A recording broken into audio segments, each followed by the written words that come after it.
大家好，欢迎收看艳红的发型视频。很久没有给大家出发型视频了，那么今天就给大家带来一个唐朝的堕马髻的一个做法。首先我们将小姐姐的头发分为前后2个区域。那么今天的这个发型呢，因为小姐姐头发本身是比较多的，所以我们在后面的区域打算用小姐姐自己的头发来做，然后前面的区域的话打算给小姐姐用假发包垫起来。我们前面大概留出2指宽的头发，用钢夹将假发包固定在我们刚刚分区的那条线上。这里我用到了3个假发包，因为我前面买的假发包它比较的细。再来一个水滴状的假发包，把它接在发型的一边，这样就可以做出那种左右两边不对称的效果。把我们前面预留的头发往后梳，尽量的将假发包包起来。这里我用到的中间2个假发包的长度大约是在30厘米左右，水滴状的假发包大约是在20厘米左右。将我们往后梳的头发用钢夹固定在后面。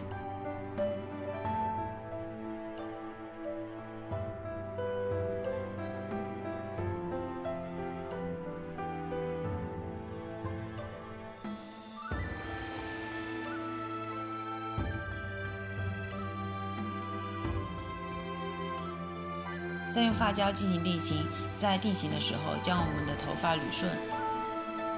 再将我们后面的头发分成上下2个区域，将上面这个区域的头发扎一个小辫，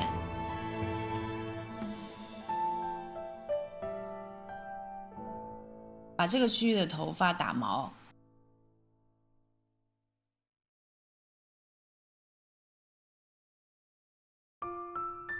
用发网套上，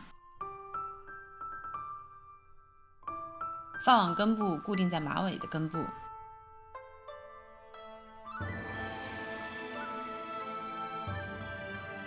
将我们打毛后的头发往上卷，固定成一个长水滴的形状，头部大，根部小。将我们下去的头发分成2部分，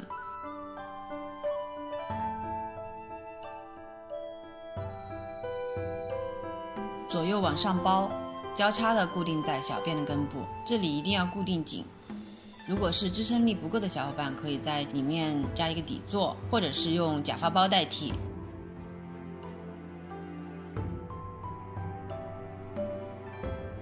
这个发型比较实用，属于一个比较简易的发型，不夸张，所以如果小伙伴们想要这样出门的话，我觉得是完全可以的。大家可以根据自己的发量来调整做头发的方法。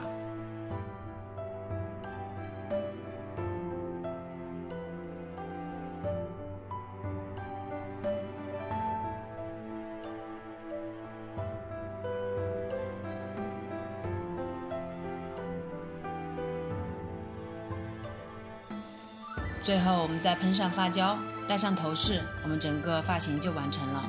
好了，本期的视频就到这里了，我们下期再见，拜拜。